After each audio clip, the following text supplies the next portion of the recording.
Hi everyone, my name is Becca. So I wanted to present a new simulation idea kind of mindset for humanity right now. Okay, so I had there's this chart. I want to get this chart so I could talk to you guys about this because it freaked me out at first, but actually I'm chill now. I'm chill now.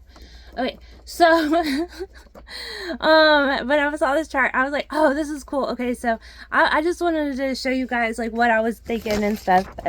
And then I saw some stuff and I was like, oh, no, I'm chilled out, Okay, so this is how they chilled me out. Okay, so we have a lot of Protestant faiths that came from Roman Catholicism because of the Reform movement, because they want to kind of make this system better and more safe for people. So they go out and they go and try to build a stronger willed organization, something stronger, with a greater foundation, but in a mustard seed style kind of way. Okay, or not a mustard seed style. Is that what I'm saying? No, not mustard seed. I don't know. They just go out. It's like Reform. It's like art. We have a bunch of different artists, and so, anyways, what I was thinking. Okay, so I went to Episcopal Catholic, and I also am Roman Catholic. I'm waiting for my Roman Catholic precepts to kind of line up. I'm waiting for just calls, emails, you know. Then I'm gonna get the blessing of the priest, and I've already had I've asked the Pope to pray over the marriage and stuff. So really, it's pretty good, pretty sturdy. So, but yeah. And I don't need the Pope necessarily to do that. If you're Episcopal, I don't want people running down. But I'm Roman Catholic, so I was like, oh, I better get the blessing, at least of the Pope, while in my waiting period. So for the blessing of the baby and the marriage. So that'll take about a year.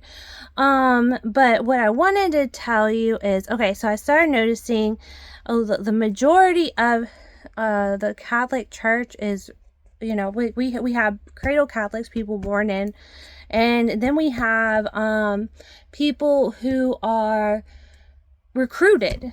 Okay, so these recruits, they come from all different faiths and denominations, but a lot of times they are Protestant. So I was looking at Episcopal. Now Episcopal, they are Protestant and Catholic, both Catholic and Protestant, and they they're they're a very sweet church. I absolutely love this church. And then I was looking at the Roman Catholic, I was well, they also recruit a lot of Protestants too. So even the Roman Catholic Church is also a Catholic Protestant church. So I really just consider the term Protestant wrestling, he who strives with the Father, you see? I see it that way now instead, because that's what I think that's what I see. I think that's what I'm picking up about the Protestant church. Really, is that they like to wrestle. Well, where would we channel our protesting energy now? Because we're as both churches, the head church and then the first church and then all of the little churches. Where do we channel our protesting energy?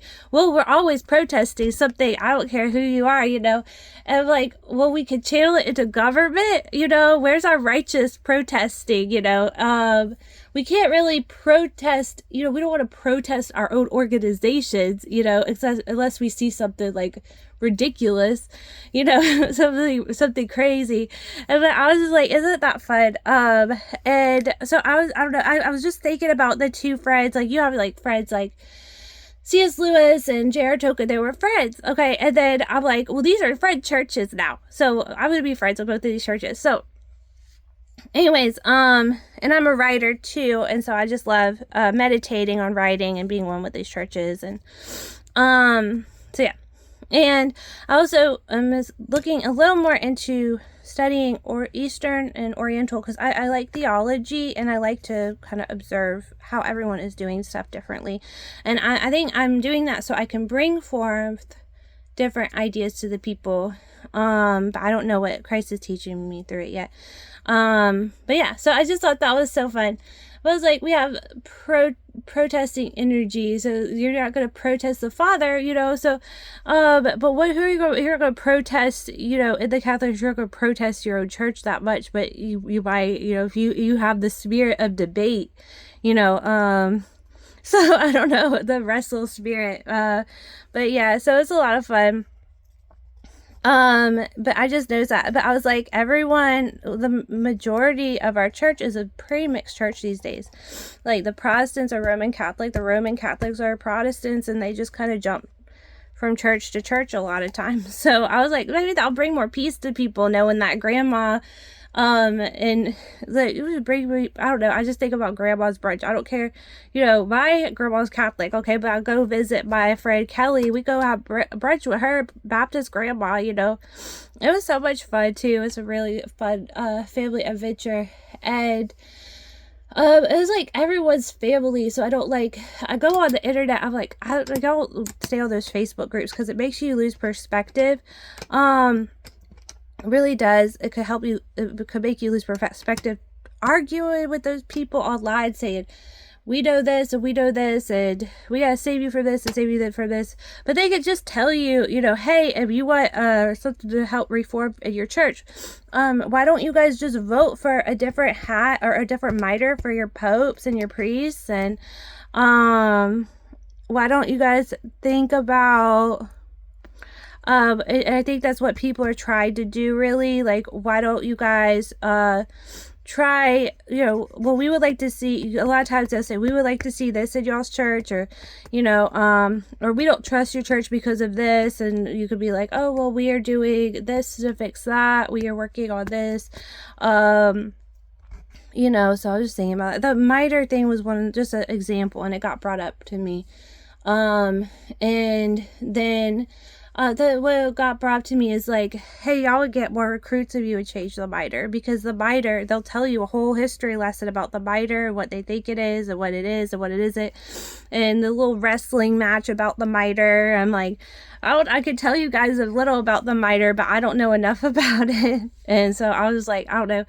So but yeah, so it was a wrestling match, it's like volleyball with a mitre, okay? So so yeah, so I was like, well, we would get more recruits if we would just change the mitre. We have different types of mitres in that church. We have like a red one that looks like a pinwheel, and then this one, it has two horns for the horn of Moses, but it also looks like a fish head because they want to be fishers of men, and Christ is going to reel them in as fish. And then they're like, wait, no, that's Dagon's hat.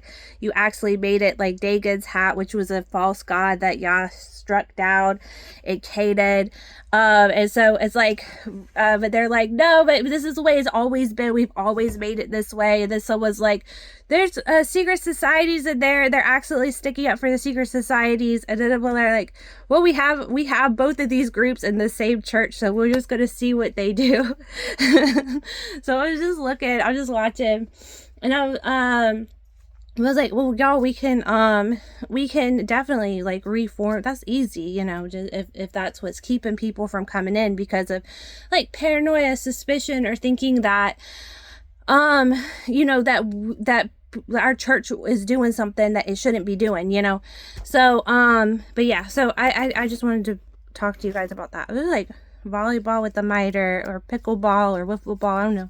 So I don't know. Then we have but I just wanted to present a new perspective that everyone is a mixed culture anyway, just going out of different denominations, try to figure out where their vocation is. And a lot of times it's not so much about denomination where people go, it's more about their calling and where Christ would develop them the most, you see, as an individual. So it's like, where is he going to shape you into his perfect image? And where is your vocation? And then the church you go to is a vocation now.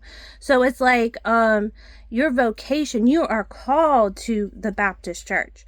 Why? Because you have to go heal something in the Baptist church. You need to go heal yourself within the Baptist church. You need to work with each other to heal each other within the Baptist church. Or where is same for Episcopal, same for Presbyterian, like they say bloom where you're planted, but and also if you get called out on the water, don't be afraid to step out, if you want to come check out the different Catholic faiths, I'm studying major Catholic right now with Judaism. I also love the Baptist church too, because I have a little secret church that I go to in the mountains, and it's a Baptist church, and I have a Presbyterian church, a Baptist church that I like to go to. And it's just like part of my Sacred Heart, and so yeah, I was like, y'all, we're all like a little like that Episcopal Lutheran church, even within Roman Catholicism, and I don't know if the Orthodox are like that. So I don't know if the Orthodox are like that, but we'll go. But I'll check it out. I have a friend that's Orthodox. She had Marian apparition. And she told me about it, so I was like, oh, that's so cool. So I was gonna study a little about them too, and so yeah, all right. And then I don't know. Yeah, I think that's all I'm gonna say today. I was gonna bring up something else about the Marian apparition, but I don't think Christ wants me to bring that up that much. But I think that oh, I know. I know. All right. He said no. Okay, all right. All right, so I bless you guys. Thanks for listening today, and I'm sorry for my little blister. I got I don't know what happened, so it's okay. All right.